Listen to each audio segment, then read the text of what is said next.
സ്വർലോകനാടൻ്റെ നിത്യനാടാം ലോകം എന്നു ഞാൻ കാണുമാ നിത്യത. ഹായൻ പ്രേമമേ ഹാമേ ലോകമേ, ഹായൻ പ്രേമമേ ഹാമേ ലോകമേ എന്നു ഞാൻ കാണുമാ നിത്യത, എന്നു ഞാൻ കാണുമാ നിത്യത. ദൈവത്തിന് സ്തോത്രം. ഗ്രേസ് മിനിസ്ട്രീസിൻ്റെ സ്വാതന്ത്ര്യ സന്ദേശം എന്ന ഞങ്ങളുടെ TV പ്രോഗ്രാം ആസ്വദിക്കുവാൻ, ശ്രദ്ധിക്കുവാൻ, അനുഗ്രഹം പ്രാപിപ്പാൻ, ശരീരത്തിനും ആത്മാവിനും വിടുതൽ പ്രാപിപ്പാൻ അകതരായിരിക്കുന്ന സഹകരിക്കുന്ന സഹോദരിമാർ, സഹോദരന്മാർ, മാതാപിതാക്കൾ എല്ലാവർക്കും ഞങ്ങളുടെ സ്നേഹവന്ദനവും സ്വാഗതവും ഞങ്ങളെ അറിയിക്കുന്നു. പ്രാർത്ഥനയോടെ അല്പനേരം ഇന്നത്തെ ഈ പ്രോഗ്രാമിൽ പങ്കെടുക്കുക.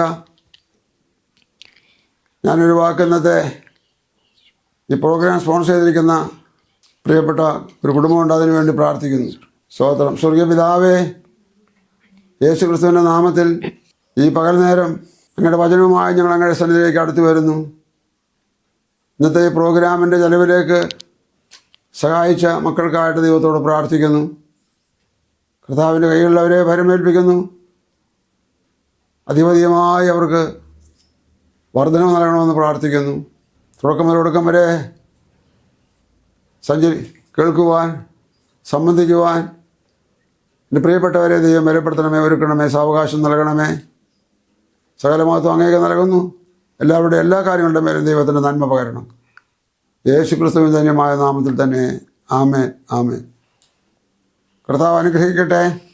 ചില സഹോദരങ്ങളിലും ചുരുക്കമായിട്ട് എന്നോട് ചോദിക്കുന്ന ചില ചോദ്യങ്ങളുണ്ട്. ഈ കാര്യങ്ങളൊക്കെ ആരാണ് ശ്രദ്ധിക്കുന്നത്, ആരാണ് നോക്കുന്നത്, എന്തിനാണ് ഇതിൻ്റെ എല്ലാ ആവശ്യം എന്താണ് എന്ന്. അതുകൊണ്ട് ഇന്നത്തെ എപ്പിസോഡിൻ്റെ പേര് തന്നെ എന്തുകൊണ്ട് രോഗം ഇത് കേൾക്കണം എന്നുള്ളതാണ്. എന്തുകൊണ്ട് രോഗം ഇത് അറിയണം എന്നുള്ളതാണ്. മത്തായി എഴുതിയ സുവിശേഷം 28-16 മുതൽ 20 വരെയുള്ള വാക്യത്തിലേക്ക് നമ്മൾ പ്രവേശിക്കുകയാണ്. മത്തായി 28 വാക്യം 16 മുതൽ 20 വരെ. എന്നാൽ 11 ശിഷ്യന്മാർ ഗലീലയിൽ യേശു അവരോട് കൽപ്പിച്ചിരുന്ന മലയ്ക്ക് പോയി. അവനെ കണ്ടപ്പോൾ അവർ നമസ്കരിച്ചു. ചിലരോ സംശയിച്ചു. യേശു അടുത്തു ചെന്ന്, സ്വർഗത്തിലും ഭൂമിയിലും സകല അധികാരവും എനിക്ക് നൽകപ്പെട്ടിരിക്കുന്നു. ആകയാൽ നിങ്ങൾ പുറപ്പെട്ട് പിതാവിൻ്റെയും പുത്രൻ്റെയും പരിശുദ്ധാത്മാവിൻ്റെയും നാമത്തിൽ സ്നാനം കഴിപ്പിച്ചും ഞാൻ നിങ്ങളോട് കൽപ്പിച്ചതൊക്കെയും പ്രമാണിപ്പാൻ തക്കവണ്ണം ഉപദേശിച്ചും കൊണ്ട് സകല ജാതികളെയും ശിഷ്യരാക്കിക്കൊള്ളുവിൻ.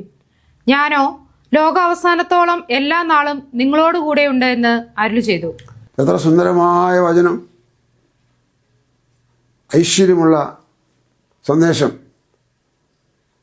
എന്തുകൊണ്ട് ലോകത്തോട് ഇതെല്ലാം പറയണം എന്ന ചിന്തയിൽ ലഭിച്ചിരിക്കുന്ന ഒരു സന്ദേശമാണിത്.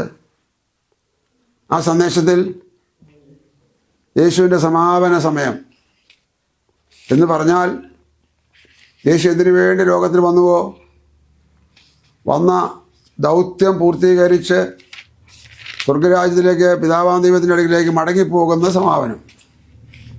തൻ്റെ ദൗത്യം പൂർത്തിയാക്കി പോവുകയാണ്. ആ സമയത്ത് ശിഷ്യന്മാരോട് ആയി പറഞ്ഞ വചനമാണ് വായിച്ചത്. എല്ലാം ഒന്നും വിശദീകരിക്കാനെടുക്കാതെ എന്തുകൊണ്ട് എന്നുള്ള ചോദ്യത്തിൻ്റെ മറുപടി, ഇത് ദൈവത്തിൻ്റെ പ്ലാനിംഗ് ആണ്, അഥവാ ദൈവത്തിൻ്റെ മനുഷ്യനോടുള്ള സ്നേഹത്തിൻ്റെ പ്രതിധ്വനിയാണ്. രണ്ടാമത്തത്, ഇത് യേശുവിൻ്റെ കൽപ്പനയാണ്. മൂന്നാമത്തത്, അഗ്നി നരകം വിട്ടൊഴിയാനുള്ള ഓർമ്മപ്പെടുത്തലാണ്. നാലാമത്തത്, മനുഷ്യൻ്റെ ആത്മാവ് നിത്യശാന്തി പ്രാപിക്കാനുള്ളതാണ്. യേശുവിൻ്റെ കൽപ്പന അനുസരിക്കണമോ വേണ്ടയോ? യോഹന്നാൻ എഴുതിയ സുവിശേഷം 14:23. യേശു അവനോട്, എന്നെ സ്നേഹിക്കുന്നവൻ എന്റെ വചനം പ്രമാണിക്കും. എന്റെ പിതാവ് അവനെ സ്നേഹിക്കും, ഞങ്ങൾ അവന്റെ അടുക്കൽ വന്ന് അവനോടുകൂടെ വാസം ചെയ്യും. എന്നെ സ്നേഹിക്കുന്നതിന് എൻ്റെ വചനം പ്രമാണിക്കും. വചനം പ്രമാണിക്കുമെന്ന് പറഞ്ഞാൽ കൽപ്പന പ്രമാണിക്കും. ആദ്യം വായിച്ച മത്തായി എഴുതിയ സുവിശേഷം 28-ാം അധ്യായത്തിൽ യേശു അവരോട് കൽപ്പിച്ചു. ഒന്നുകൂടി ഞാൻ വായിച്ചു കേൾപ്പിക്കാൻ വിചാരിക്കുകയാണ്. വാക്യം 20. സ്നാനം കഴിപ്പിച്ചും ഞാൻ നിങ്ങളോട് കൽപ്പിച്ചതൊക്കെയും പ്രമാണിപ്പാൻ തക്കവണ്ണം ഉപദേശിച്ചും കൊണ്ട് സകല ജാതികളെയും കൽപ്പിച്ചതൊക്കെയും യേശുവിൻ്റെ കൽപ്പനയായതുകൊണ്ട്, യേശുവിനെ സ്നേഹിക്കുന്നവരുടെ കടമയായതുകൊണ്ട്, അതിലുപരി ഞങ്ങളുടെ പ്രിയപ്പെട്ടവരാരും പിന്നത്തേതിൽ വിലപിച്ചിട്ട് പ്രയോജനമില്ലാത്തതുകൊണ്ട് പൗലോസ് ഒരിക്കലും ഇങ്ങനെ എഴുതി സാക്ഷ്യപ്പെടുത്തുകയുണ്ടായി. അത് റോമലേഖനം 9. ഞാനതങ്ങ് പറഞ്ഞേക്കാം. സമയത്തിൻ്റെ ലാഭത്തിന് വേണ്ടി എല്ലാം ഒന്നും വായിക്കുന്നില്ല. ഞാൻ ക്രിസ്തുവിൽ സത്യം പറയുന്നു. ഞാൻ പറയുന്നത് ബോഷ്കല്ല. എനിക്ക് ഇടപെടാതെ എൻ്റെ ഹൃദയത്തിൽ ദുഃഖവും നോവുമുണ്ട്. ദുഃഖവും നോവുമുള്ള മനുഷ്യൻ പറയുന്നു, എൻ്റെ ജഡപ്രകാരമുള്ള ചാർച്ചക്കാർക്ക് വേണ്ടി ഞാൻ ക്രിസ്തുവിനോട് വേർപെട്ട് ശാപക്രിസ്തുനാകാൻ ആഗ്രഹിക്കാമായിരുന്നു. തൻ്റെ കുടുംബ ബന്ധങ്ങളെ ഓർത്തപ്പോൾ, അഥവാ ചാർച്ചക്കാരെ പറ്റി ചിന്തിച്ചപ്പോൾ തൻ്റെ ഹൃദയം പെടയുകയാണ്. എന്തിനാണ് പെടയുന്നതാവോ?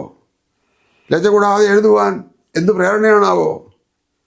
അതാണ് പരിശുദ്ധാത്മാവിൻ്റെ നിയോഗവും നിയന്ത്രണവും. ആ നിയോഗത്തിലും നിയന്ത്രണത്തിലും താൻ എഴുതി, ക്രിസ്തുവിനോട് വേർപെട്ട് ഞാൻ ശാപക്രിസ്തുനാകാം. ശരിയായിട്ടുള്ള ഭാഷ വ്യാഖ്യാനിച്ചാൽ പറയാം, ഞാൻ സ്വർഗത്തിൽ പോവുകയും ചാർച്ചക്കാരോട് ഇല്ലാതിരിക്കുകയും ചെയ്യുന്നത് എനിക്ക് സഹിക്കാൻ വയ്യ. അതാണ് നോവ്, അതാണ് ദുഃഖം, അതാണ് വേദന.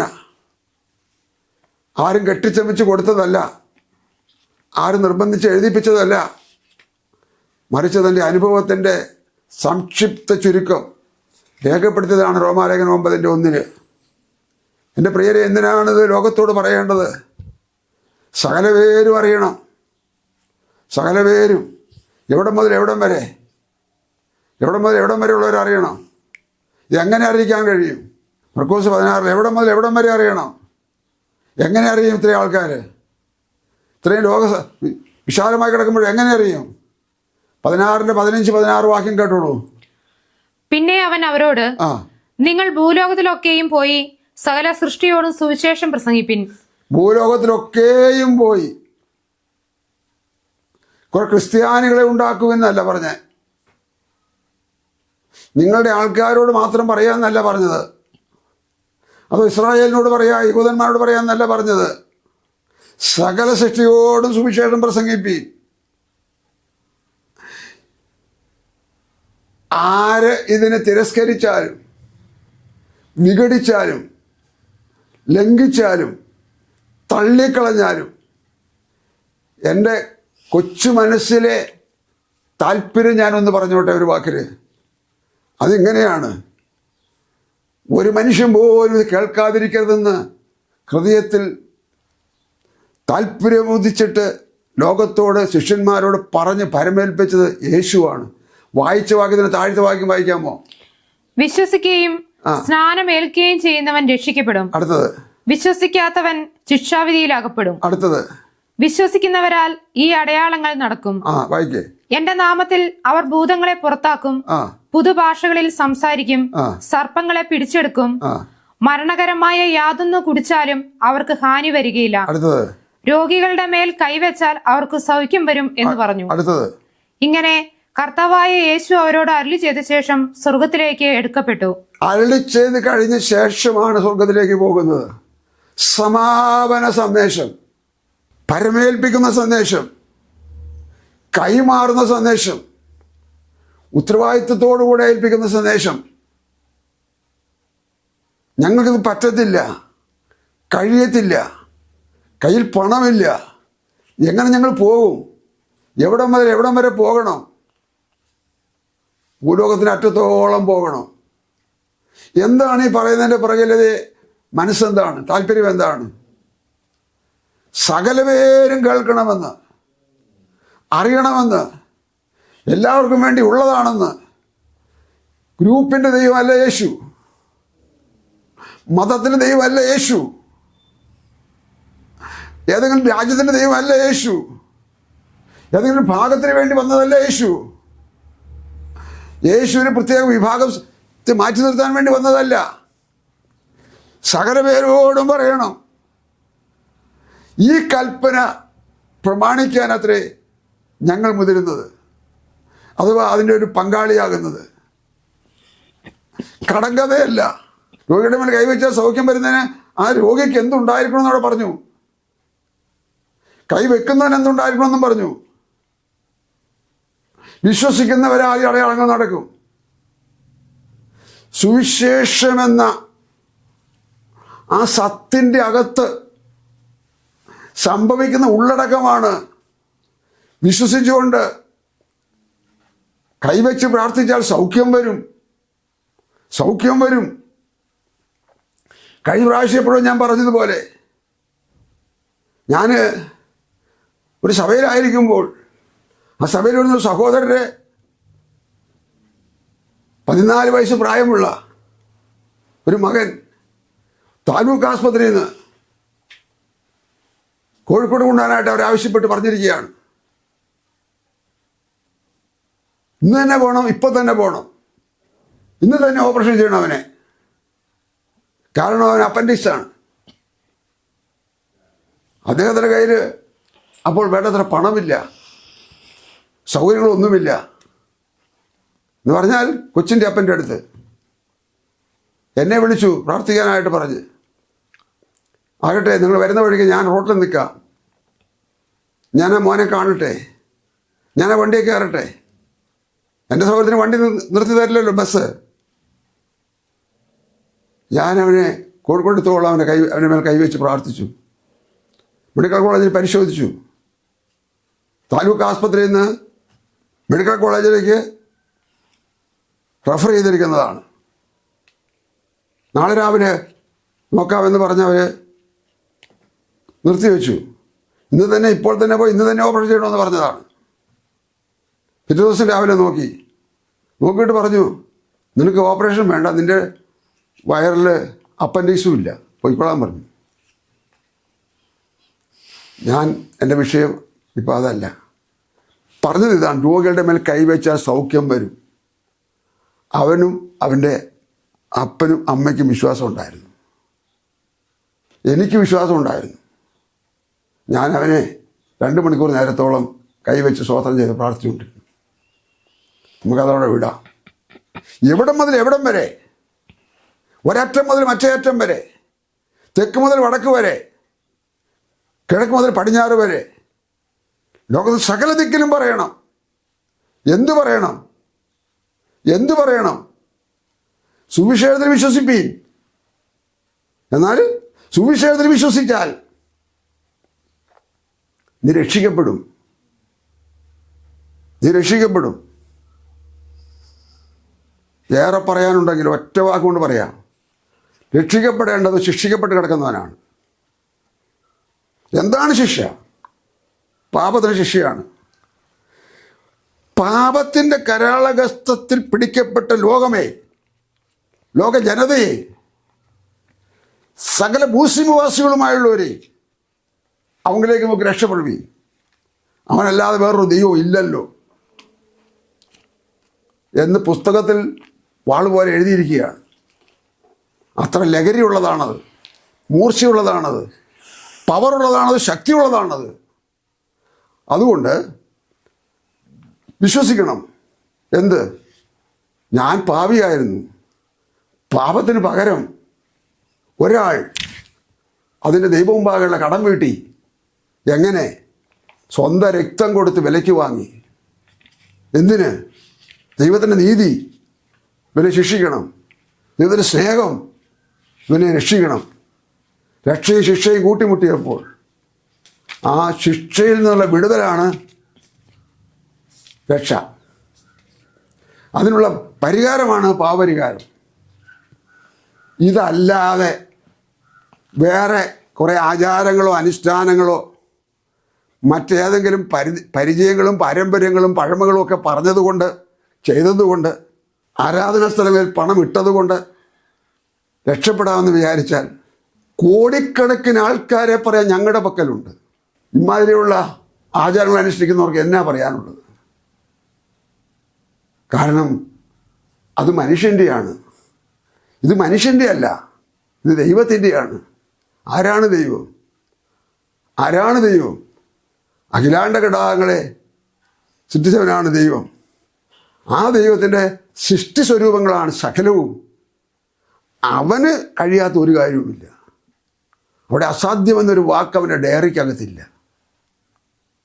അപ്പോൾ ഇവിടെ പറഞ്ഞത്, നിങ്ങൾ ഭൂലോകമൊക്കെയും പോയി സഹസൃഷ്ടിയോട് സുവിശേഷം പ്രസംഗിക്കണം. വിശ്വസിക്കുകയും സ്നാനമേൽക്കുകയും ചെയ്യുന്നവൻ രക്ഷിക്കപ്പെടും, വിശ്വസിക്കാത്തവൻ ശിക്ഷാവിധിയിലാക്കപ്പെടും. എന്തുകൊണ്ട് ലോകത്തോടത് പറയണം? എന്തുകൊണ്ട് പറയണം? ലൂക്കോസ് എഴുതിയ സുവിശേഷം 8-ാം അധ്യായത്തിൻ്റെ 1 മുതൽ 3 വരെയുള്ള വാക്യങ്ങൾ പെട്ടെന്ന്. ലൂക്കോസ് എഴുതിയ സുവിശേഷം, ഗുരുവായിരുന്നവൻ, രക്ഷകനായിരുന്നവൻ, ദൈവമായിരുന്നവൻ യേശുക്രിസ്തുവായ കർത്താവ് എന്താണ് ചെയ്തത്? പറഞ്ഞത് 8-ന്റെ 1 മുതൽ. അനന്തരം അവൻ ദൈവരാജ്യം പ്രസംഗിച്ചും സുവിശേഷിച്ചും കൊണ്ട് പട്ടണം തോറും സഞ്ചരിച്ചു. അവൻ എന്ന് പറഞ്ഞ യേശുക്രിസ്തുവിന്റെ കാര്യമാണ് പറഞ്ഞത്. അവൻ പട്ടണം തോറും സഞ്ചരിച്ചു. അങ്ങനെയല്ലേ എഴുതിയേക്കുന്നത്? ആണോ അല്ലയോ പറ. അതെ, അതേന്ന് പറയും. അങ്ങനെയാണ്. പട്ടണം തോറും സഞ്ചരിച്ചു, സുവിശേഷം പ്രസംഗിച്ചുകൊണ്ട് പട്ടണം തോറും സഞ്ചരിച്ചു. പ്രസംഗിച്ചതിൻ്റെ അജണ്ടയും പറഞ്ഞിട്ടുണ്ട്, അഥവാ വിഷയം പറഞ്ഞിട്ടുണ്ട്. ദൈവരാജ്യം പ്രസംഗിച്ചുകൊണ്ട് സഞ്ചരിച്ചു. അവൻ്റെ പ്രസംഗ വിഷയം ദൈവരാജ്യമായിരുന്നു. അവൻ്റെ വരവിൻ്റെ ഉദ്ദേശം ദൈവരാജ്യത്തിലേക്ക് ആളെ കൊണ്ടുപോകാനായിരുന്നു. ഇനി വായിച്ചതായിട്ട് വായിച്ചു. അവനോടുകൂടെ 12 പേരും, ശിഷ്യന്മാരായ 12 പേരും, അവൻ ദുരാത്മാക്കളെയും വ്യാധികളെയും നീക്കി സൗഖ്യം വരുത്തിയ ചില സ്ത്രീകളും ചില സഹോദരിമാരും 7 ഭൂതങ്ങൾ വിട്ടുപോയ മഗ്ദലക്കാരത്തി മറിയയും. 7 ഭൂതം ഒരു പെണ്ണിന്റെ മേലുണ്ടായിരുന്നു. അപ്പോൾ പലരുടെ മേൽ എത്ര വരെ കയറാം കണക്കൊന്നും എനിക്ക് അറിഞ്ഞുകൂടാ. 7 ഭൂതം വിട്ടുപോയ ഒരു മറിയ. പിന്നെ ഹെരോദാവിന്റെ കാര്യവിചാരകനായ കൂസയുടെ ഭാര്യ യോഹന്നയും. ഒരു നിർത്തണേ, ബാക്കി ഞാൻ വായിക്കണേ. ഈ ഗരോദാവിൻ്റെ ഭാര്യയുടെ പേര് കൂസ എന്നാണ്. ഇത് പറഞ്ഞാൽ ഗരോദാവ് യേശുവിനെതിരാണ്. യേശുവിനെ ഇല്ലായ്മ ചെയ്യാൻ വേണ്ടി സകല പ്രയത്നം കഴിക്കുന്ന ആളാണ്. പക്ഷേ ഭാര്യ അതല്ല. കണ്ടോ? അപ്പോൾ എനിക്ക് തോന്നുന്നു അവിടെ 2 മതമാണ്. എത്ര മതമെങ്കിലും ആകട്ടെ. യഹൂദ മതം ഒന്ന്, ക്രിസ്ത്യാനിത്വം എന്ന് പറയുന്ന ഒന്ന്. ക്രിസ്ത്യാനിത്തിന് മതം എന്നുള്ള പേരില്ല. മതം എന്നുള്ളത് ആര് പറഞ്ഞാലും അതിൻ്റെ കൂടെ കണക്ക് ദൈവത്തോട് പറയേണ്ടി വരും. ക്രിസ്ത്യാനിത്വം മതമല്ല. ക്രിസ്ത്യാനിത്വം എന്നൊരു തത്വമില്ല. ദൈവജനമൊന്നുണ്ട്, ദൈവജനം, വിശുദ്ധന്മാരെന്നുണ്ട്.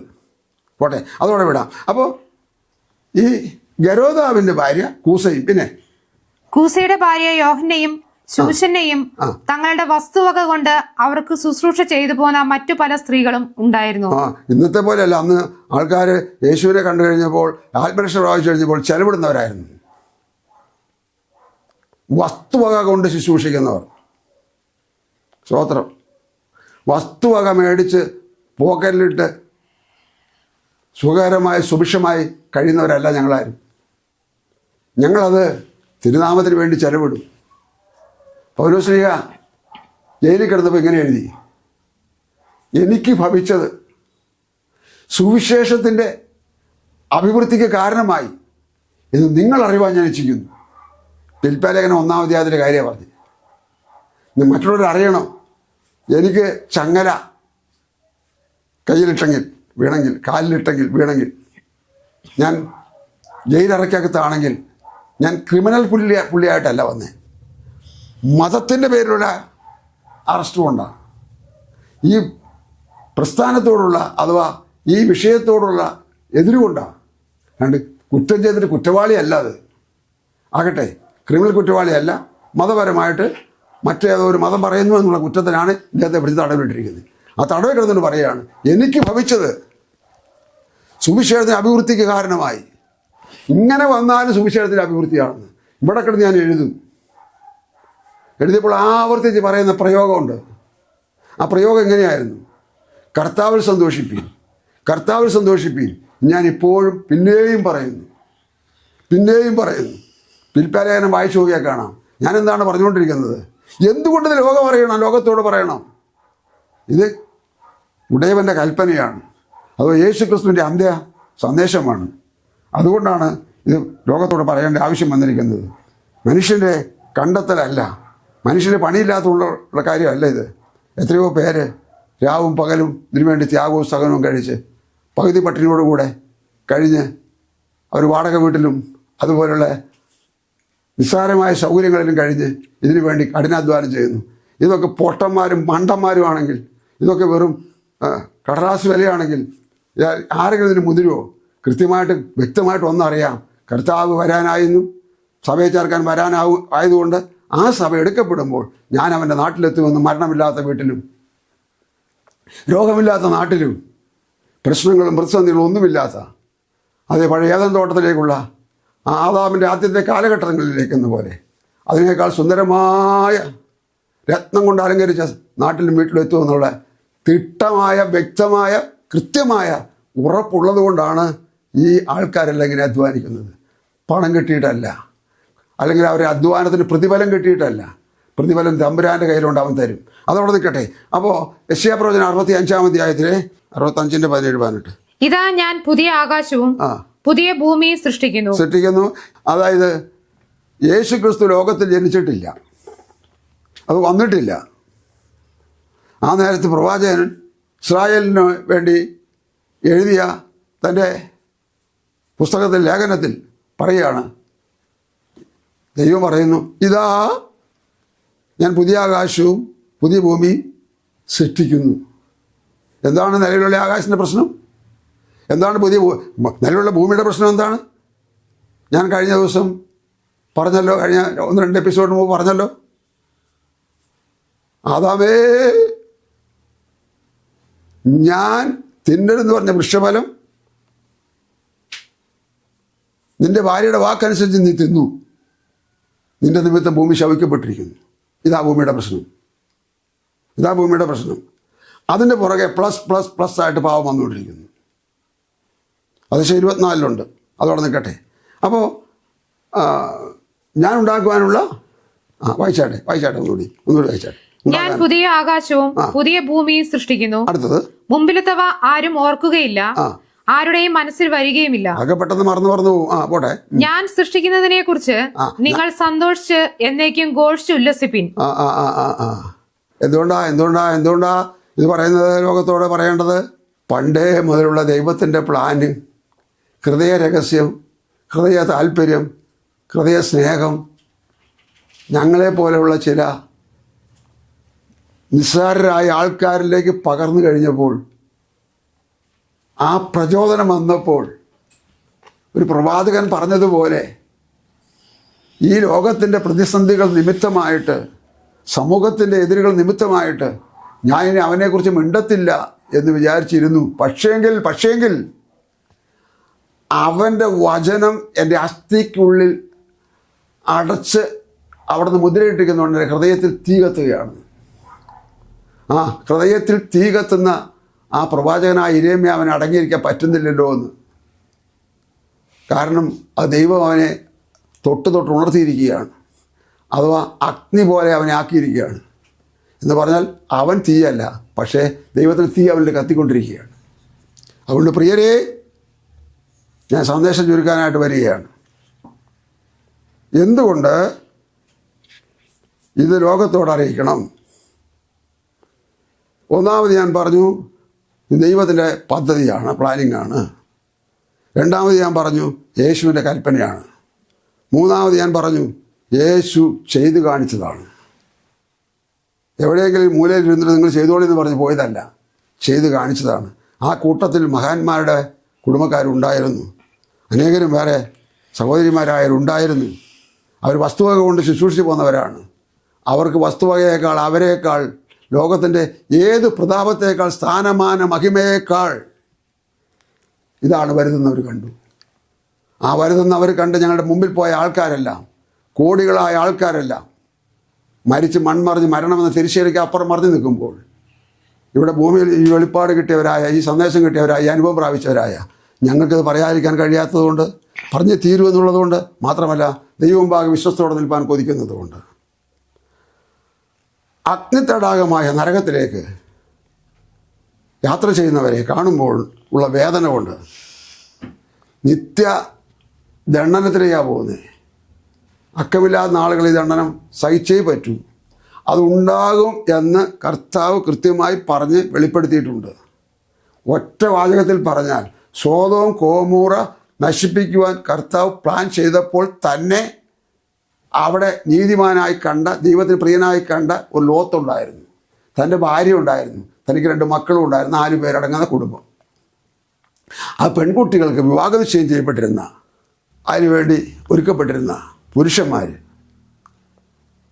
അവരോട് പോയിട്ട് ഈ അമ്മായിപ്പനാകുന്ന കാരണവർ പറഞ്ഞു, മക്കളെ, ദൈവം പറഞ്ഞു നാളെ പ്രഭാതത്തിൽ ആകാശത്ത് തീയും ഗന്ധകവും ഇറങ്ങി സോദോം ഗൊമോറ കത്തി നശിക്കാൻ പോവുകയാണ്. കാരണം സോദോമിൻ്റെ പാപം അതികഠിനമാണ്. അതികഠിനമായ പാപത്തിൻ്റെ ഭാഗത്തെയും ജനത്തെയും നശിപ്പിക്കുകയല്ലാതെ മറ്റൊരു പദ്ധതി അന്നില്ല ദൈവത്തിന്. അവർ പറഞ്ഞു, ഇത് കാര്യമൊക്കെ കൊള്ളാം, പക്ഷെ എനിക്കത് അത്ര തോന്നുന്നില്ല, ഇതൊക്കെ തമാശയല്ലേ അപ്പച്ച എന്ന് പറഞ്ഞ് അവർ വിട്ടു.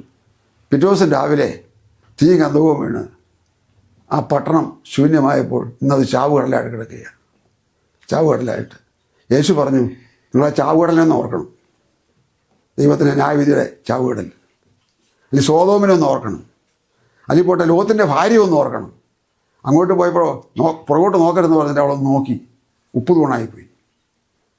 കളിയല്ല കല്യാണമെന്ന് പിള്ളേർ പറയുന്നത് പോലെ ഇതേ ലോകത്തോട് അറിയിച്ചു കഴിഞ്ഞാൽ, അഥവാ അതിൻ്റെ സമയം ദൈവത്തിൻ്റെ ഡയറിയിൽ, ദൈവത്തിൻ്റെ ക്ലോക്കിൽ ആയിക്കഴിഞ്ഞാൽ ഞങ്ങളെല്ലാം ഇവിടുന്ന് പോകും.